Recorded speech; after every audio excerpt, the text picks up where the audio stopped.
Yo,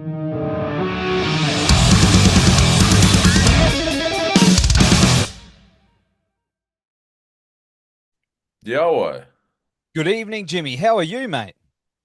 good brother. How you going? Good, good. Thanks for hanging out.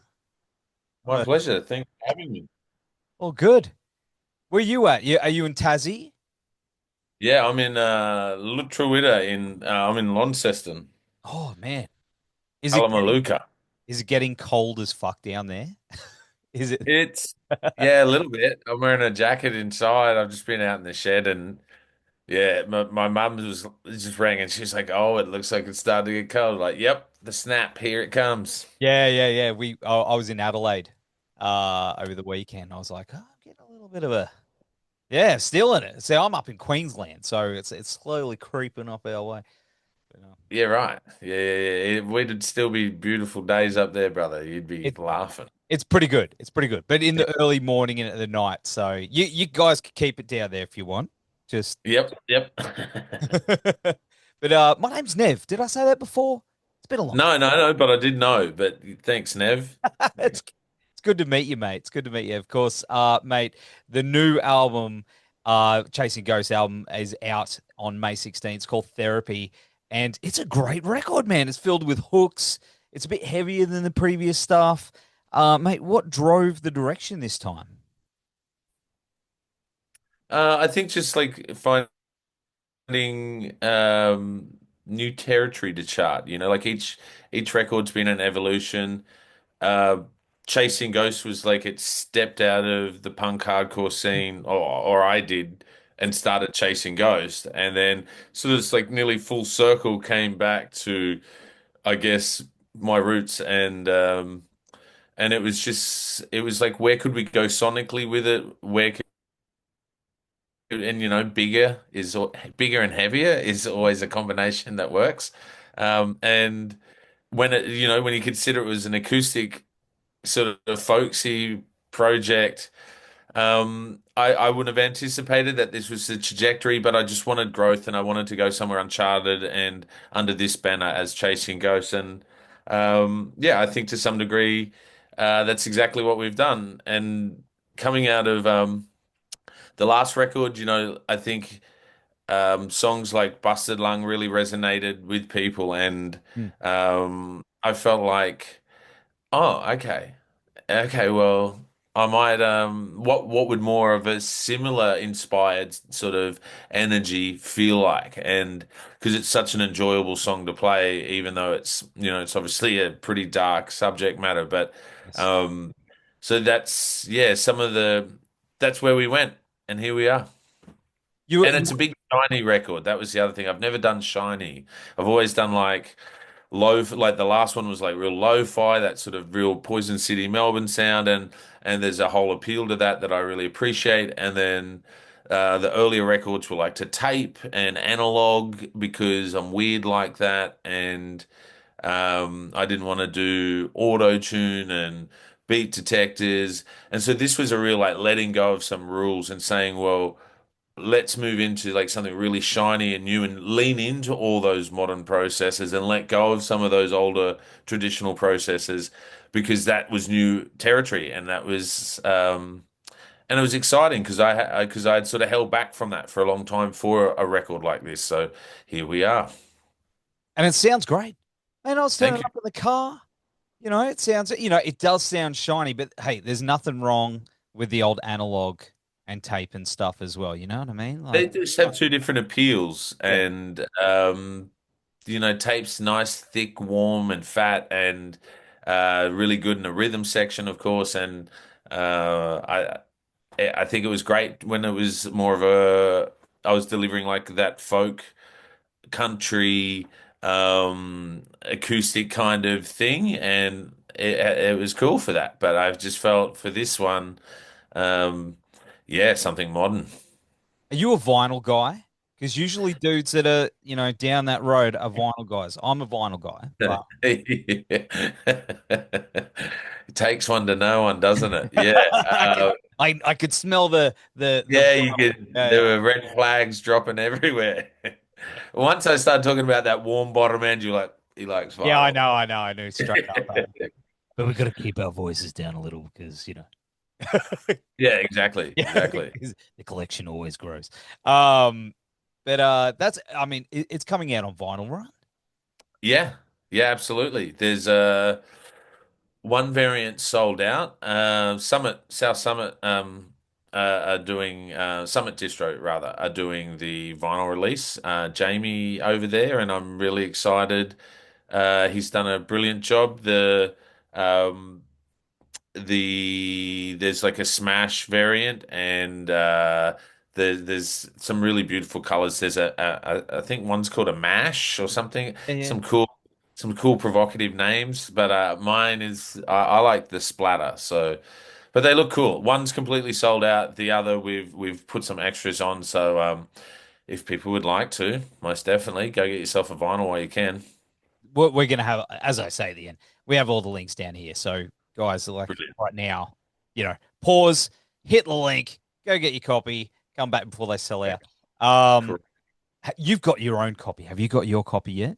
I'm sure you do. No, No. no, nah, What? no, no, Be the no. first, that'd be number one out of the box, mate. It'd be like, that's not. It's probably this week, or it'll probably turn up. But we've still we've been real busy with other things, so I haven't even thought to like even like, oh yeah, I should actually have the vinyl by now. But yeah, I'd like to get one. They look gorgeous. The artwork was I made the back of the vinyl, so no one's seen it. But the back of the vinyl, there's a photo that was taken in Sydney, and it's part of the overall artwork. And I don't want to ruin it for people, but it's a really strong image. It took a lot of work to do, but it was done with Shal Allen, who plays in Primitive Blast in Sydney, and Awesome. um, yeah, Shal's.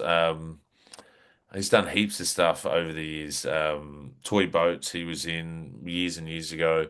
Um, but Shell's, yeah, we spent this day like doing the artwork together. And so when you see it on the vinyl, I don't want to give it away, but the back cover, it's all about the back cover because it's not released on any of the other artwork.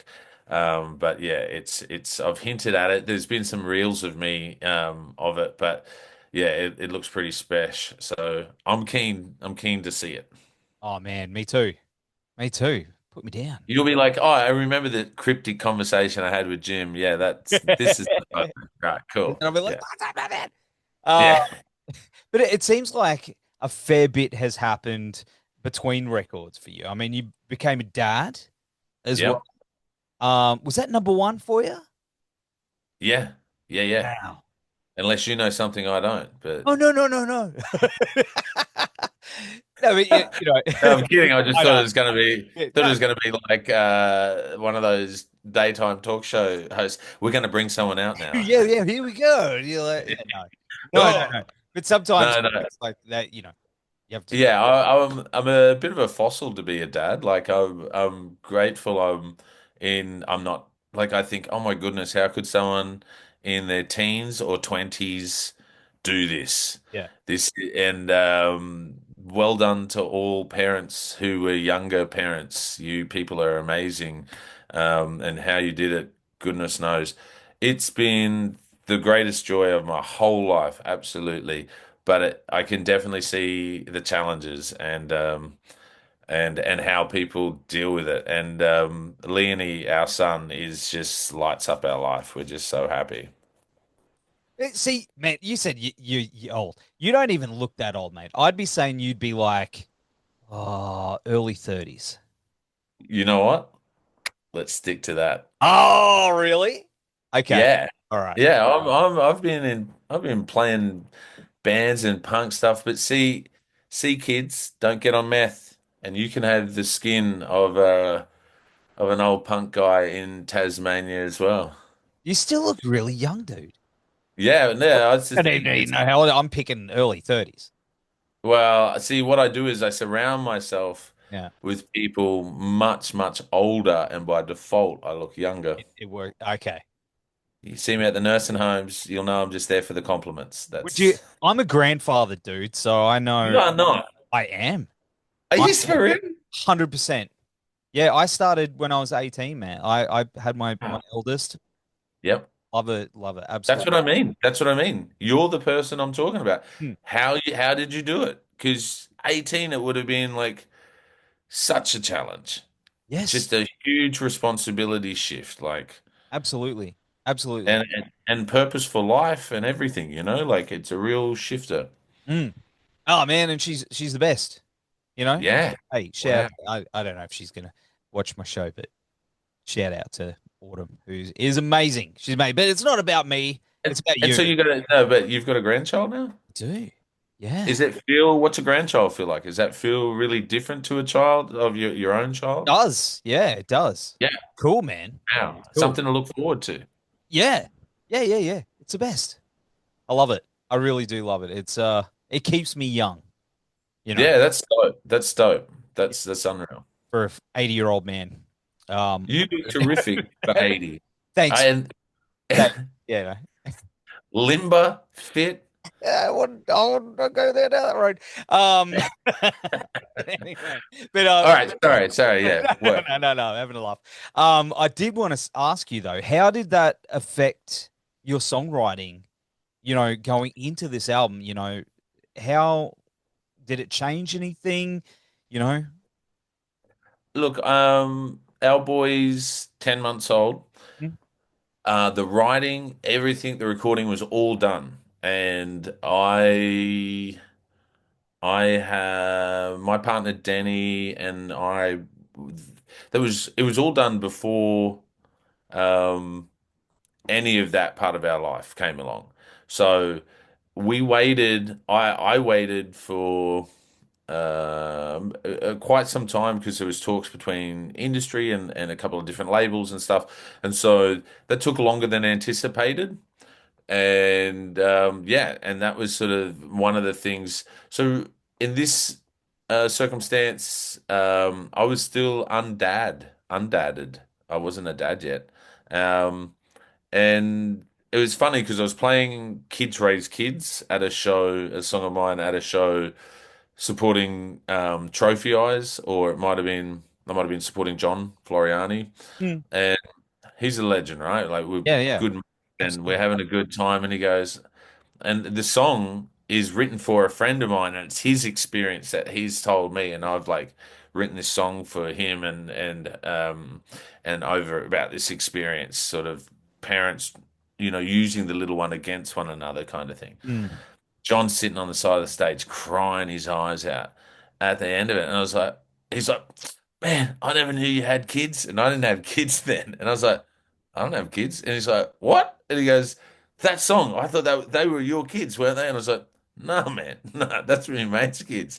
And he's like, oh, bastard, you got me. He's like, Oh, I was full crying for you. And I was like, oh, bless you. But it was, we just had a bit of a giggle about it. But we were like, I wasn't a dad then. So now when I when I play some of those songs, um, I think it just pulls even deeper on the same heartstrings. But yeah, yeah, I was non-dadded. mate. Do you think it's going to affect your songwriting moving forward? I find there's a lot of guys, my heroes that I've seen a change in them musically. Like, I don't know, I'm a Nine Inch Nails fan. You a Nine Inch Nails fan? Um, Uh, yeah, when I was a kid, for sure. yeah, yeah. Trent Reznor, Yep. before and after, there's definitely a change between when he became a dad. Same with Billy Corgan, Smashing Pumpkins, my favorite band. I did Well, notice. everyone's probably sober for would be one thing. Is a lot of people Yeah, their lifestyle changes. yeah, You can't be drinking or partying, and well, you can, and you yeah, can be a horrible parent, but the majority of the population um, clean their act up, so yeah, to speak. And not that people don't love to party once they're parents, but it's just not going to happen. Like your mates can't ring you up and just be like, "Hey, do you want to come down to this thing randomly?" And you just be like, "Yep, sure," and like, "What?" yeah, Walk yeah, out yeah. the. No, no. Those days are gone. That's like trying to get yeah, those days are gone. So I think maybe Reznor and all those guys. From what I remember as a kid, there's probably a lot of partying and things Yes, in their lifestyles, and then that probably all changed. And that would be also your purpose changes. So, that's it. my purpose had been, or whatever I thought my purpose was, now is really second place to my son and my family. And um, yeah, that's kind of like an amazing feeling, to be quite honest. It's not a burden by any means, but I think it'd be different if I'd been 18. And I think at 18, I could understand young parents that then feel like they didn't get a chance to do something that they had aspired to do. So it's just interesting. A lot of my friends are kind of older parents now as well. And I always remember thinking I didn't want to be an old parent. My father was 40 when he had me, and I remember thinking, oh, I don't want to be up sort of heading towards that territory. And now I think they're all just numbers. It's just funny. Yeah, yeah, that's it. But I think you mentioned before it does change your outlook on things, and I think it does have an effect on music. So, I'm always excited when musicians they do become parents and they sort of see it through a different lens, and their songwriting set us. Absolutely. It's an exciting. Well, we've written, Denny and I have written some songs together for some future stuff, which would be interesting, and a lot of it is from that time. And I think you'll enjoy it. I think it's yeah, they're wonderful songs, but that's Unreal. a different subject for another time. Another time because we're still on therapy. So, You yeah, got a lot to do yet. I'm trying to dig deep. But of course, this record is there's some really tough material on here.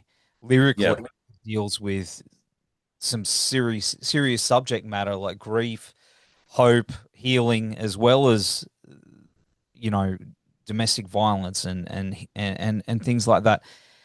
Was it a difficult album for you to write? Um, Not really. Um, it was cathartic. Um, we'd lost a lot of friends to suicide. Some of them, um, that, uh, you know, that really had a profound effect on my circle, and as it does with everyone. Um, and it wasn't the first experiences with suicide before, but I think it was someone I thought that we'd turned the corner, that we'd got them through the darker days, and then realized it wasn't the case. Um, those experiences were quite cathartic to let out, to express something. The songs about domestic violence were um, really hard songs to wrestle with. I'd written a song about domestic violence broadly on Confessions from a Phone Booth, my first record, and it was called An Unmarked Grave of a Russian Dancer, which was about my grandfather. And I'd sort of not wrestled with it in the same way as I did with my Bingai. My Bingai was very much about directly talking to people perpetrating violence and saying there's another path, there's a way out of this lifestyle. It's not a lifestyle, but this abhorrent behavior. There's a better version of you that waits on the other side that's enriching for everyone, and you've got to choose to want to change, and you've got to take the man or, take the bull by the horns and change. And that was a really hard song to write because there was a lot of wrestling with different considerations. One is how would survivors and victims of domestic violence feel about the message? That was my first consideration because um, that's where my first allegiance lied. Um, the second sort of thought in my head was around what do we do other than um, brandishing labels and being vitriolic when we condemn others for their poor behavior? What do we do past that? Like, how do we challenge people proactively into changing? And women have asked men to have conversations about domestic violence.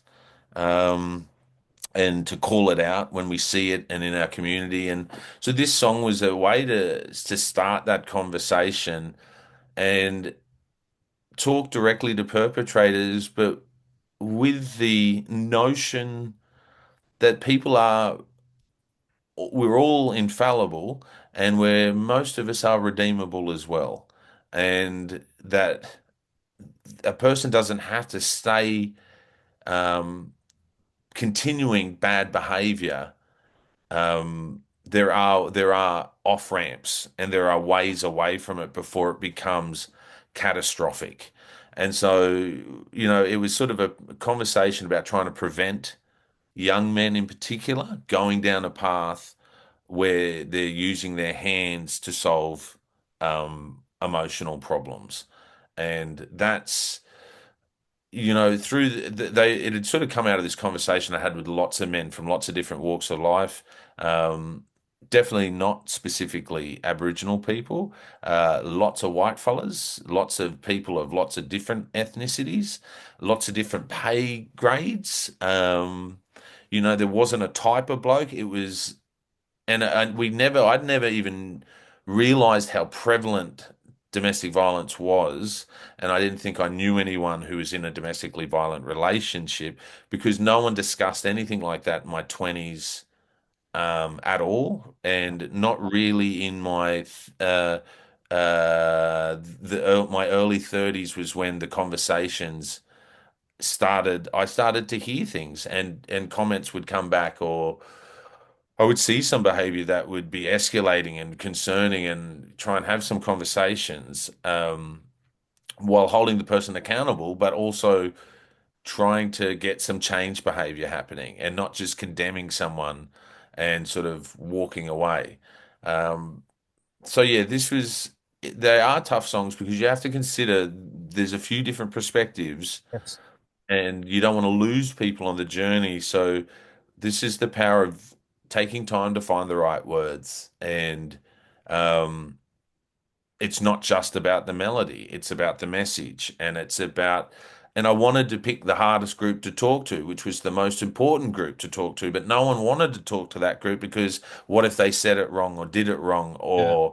or they came off like they were supporting domestic violence, or they came off like they weren't gentle enough with their delivery of certain things or clear enough. And it's as an artist and a songwriter, then you just do the work. You spend the time in it until it's at the place it needs to be. And, I shared it with different ears to make sure, my peanut gallery, the trusted musicians and artists um, sometimes, just coming back and putting that lens on and considering what it might be for someone who's a survivor of abhorrent domestic violent behavior or is in a relationship, and what is the message that they see in it. And even though that wasn't my target audience, I had to be mindful of their considerations. Um, and I do that with nearly all of my songs. I try and really um, I front up to the hard work as an artist, which is to wrestle with the hard topics. And I'm not there to write 10 songs about getting dumped and feeling sorry for myself. Like there's a million records that already exist that do that, and they're great. They're fine. And I'm not there to write love songs. There's a million records that do that. And that's just never been my calling as a songwriter or artist. And for me, it was like, if I was 80 and I was on my deathbed, what are the songs I would have been too scared to write? Those are the songs I want to write. And that's what these songs are. And have you had much feedback from people in the communities that you've been talking to Um, about that? Because that song in particular has been out for a while. yeah, And you've released the singles. Have you yeah. had feedback and conversations with people face to face about the subject matter on of some of the songs? That's a really good question. It's probably a little bit early still. Not so much on the newer material. Um, probably because I've been pretty bit of a recluse these days. You know, when I'm not on the road, I really enjoy just really turning away from the world a bit and just spending time in artistry. And Yeah. so a little general reaction, really well received. All the things I'd hoped that would connect with people. At shows, there's been some conversations and um, intrigue, interest. I think some people think it's bold. Others have said it was, it's courageous songwriting, Yeah. um, and I think, okay, well, that shows that I'm in the right place, and I'm doing the work that needs to be done. So, still early days yet. Well, I mean, the album is very honest, and I think you write very honest lyrics, and I think it's an important record, and Thank that's what you. I'm getting at. A very, very important record. And I think Yep. there's a lot of conversation that I think is going to come from it. Like even Amnesia Everybody. I know that's been out for a little while. But Mm. that right now seems to be more relevant than ever as well.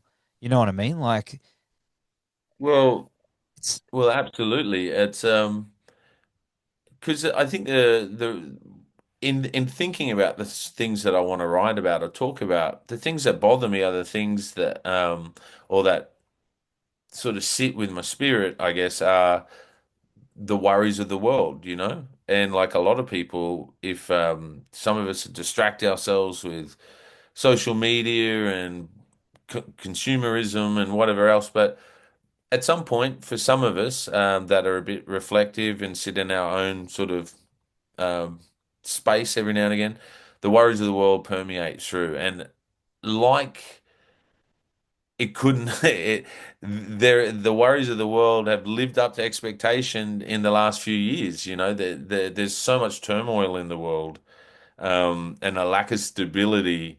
And I think some of the songs that I've tried to write about are those things that keep me up. And um, Amnesia Everybody is one of those things as an Aboriginal man and as a Dunghutti man that I deal with all the time. And so my non-Indigenous mates um, that are across sort of Aboriginal history or Australian history, you know, there's uh, a real awareness that they have that stops me having to do the heavy lifting when we engage, so I yes. can just be myself.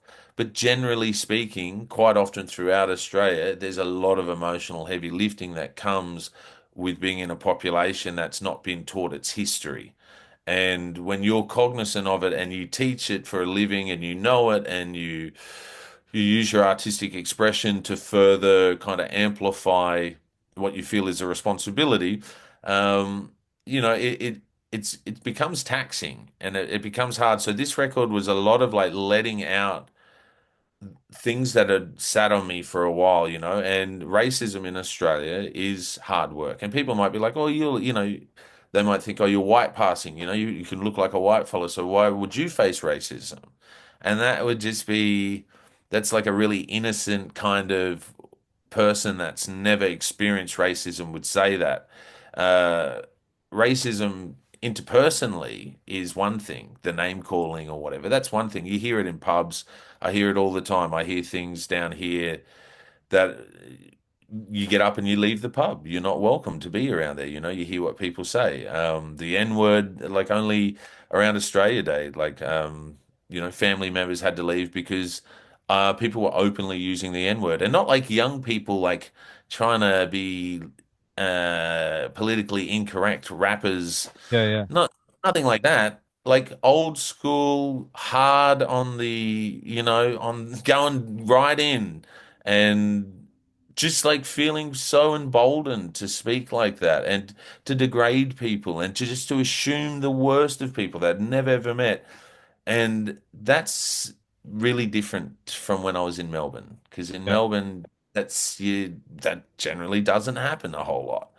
And so there's sort of amnesia. Everybody is that weight of like having to deal with a lot of ignorance all the time. And then if you bite or if you react, then you immediately fulfill the angry black man, the angry Aborigine, and then of course you would have seen, like everyone's seen, if you write anything about Aboriginal people on social media, there is a torrent of abuse that comes from it. And it's really interesting for people. Like if you're in the group that pushes hatred, Yeah. you're in the wrong group. Yeah. If you're in 100%. a group where you've only got something negative to constantly say about others, you're in the wrong group. You're part of the problem. And I said to this, if someone can show me, like, there's people say, oh, lots of countries are being colonized, get over it. And it's like, that's true. Lots and lots of countries have been colonized. So show me the one where the colonized people do better than the colonizers, and then I'll support colonization. Yeah. But there's not one that exists. Ah, Everyone who's been colonized sits in poverty or struggle street. And people don't understand that that's not because people just sort of gave up or aren't trying. It's through laws that have been made that have stopped people creating intergenerational wealth. It's things like slavery and indentured servitude. It's not just massacres. And then it's like, how do you want us to buy into Australia when it's been built on top of us and with no consideration of us and no consent from us? So we're in a relationship without consent, and we're trying to act as if there's the same power dynamic. Now we know in real life that would never work.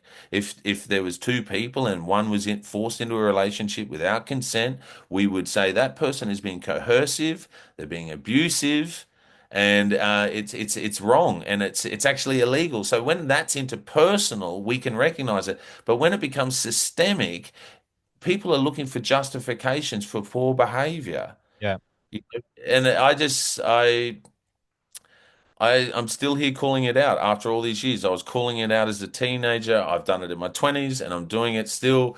It goes on and on and on. And it's like I'm not seeing the progress. And the punk hardcore scene at least has some understanding of what it is that we still hate Nazis, Yeah. and unlike everyone else who wants to minimize what Nazis say and call them hecklers and protesters, and it's not racist if you don't like the welcome to country. Well, yeah, it kind of is, guys. It kind of is Yeah. racist. 100%.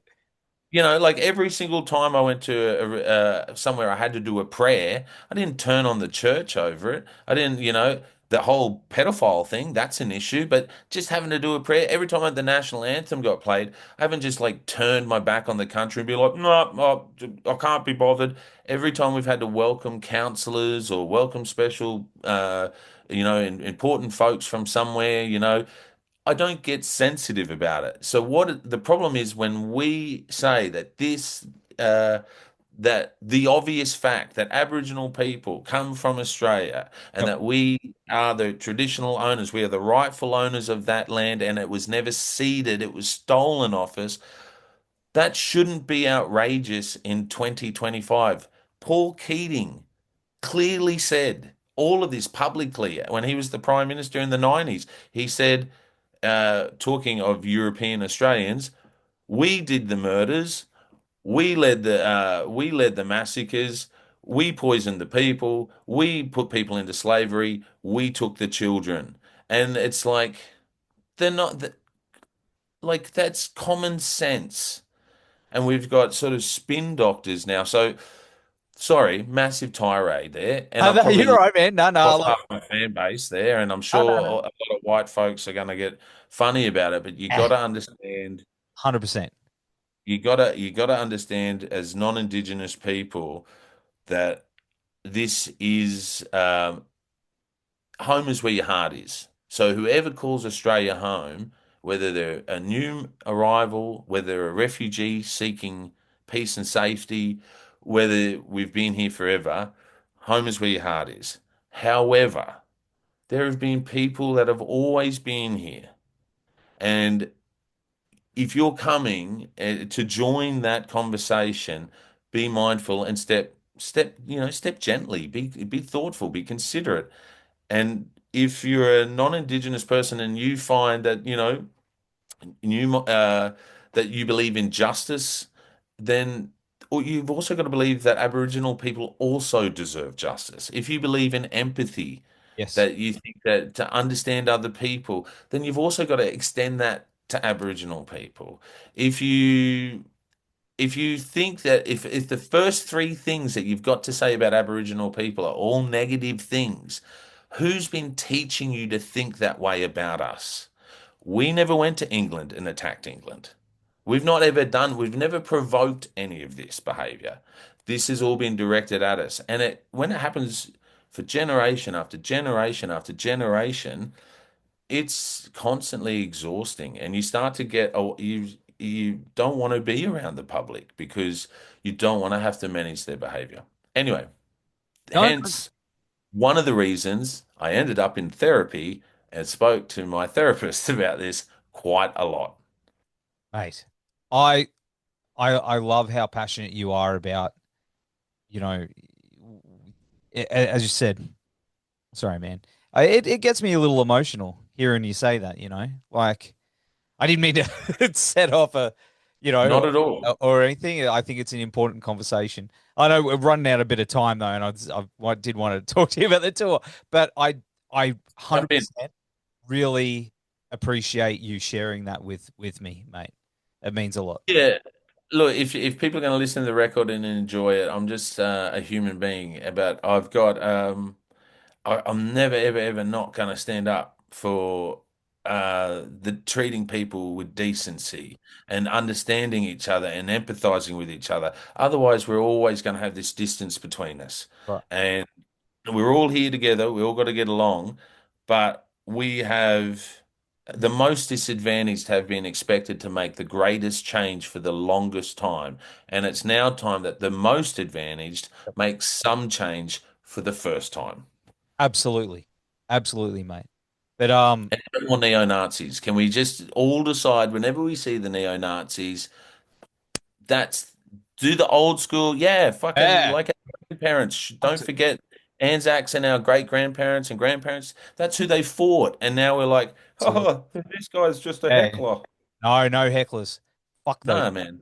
Man, That's I've right. deleted. I'm sorry, I deleted three fucking people in the last month, and Good. yeah. So they show themselves in funny ways, don't they? Uh, Anyway, Anyway, it makes me really. anyway, It makes me angry too. It makes me we'll really all end up in therapy like this. fucking angry. I know. But mate, of course I've got 2 minutes left, but I wanted to Yep, ask you yep. about the tour. You're hitting the road. Pretty fucking exciting. What do you? Absolutely. June 6th, 7th, 8th. June 6th, 7th, 8th. Adelaide, Ballarat, Nam. The next weekend, which is I think 13th and 14th, is Sydney, Brisbane. The Comfort is playing. The Quarterform is opening up. Um, super excited, and yeah, and we're bringing like a new show to the band rooms. So we're pumped. Can't wait, man. That's exciting. That's super exciting, man. Yeah, are you bringing the whole family with you as well? No, no, no, no, no, no, no, no. We have these talks. We have these talks, and we're keen to do more of that. Yeah. On this one, we're just gonna. I think it's like tour bus, little 12-seater tour bus, and a bunch of dudes, full old school, smelly tour, and then fly up the coast. So Ah, that'll be nice. awesome, man. Awesome, man. Well, Jimmy, it's been an absolute pleasure hanging out with you, brother. Thank you so much for Thank you. taking the time. Hey, kick-ass time on the road. New album's out. We're gonna. Oh, it's my Mandalorian. I'm just cheesing you. I'm a nerdy dude. I have all the links down here and on the website, dude. Have the best week, and we'll see you soon. Thank you so much, my brother. Balu. Thank you, man.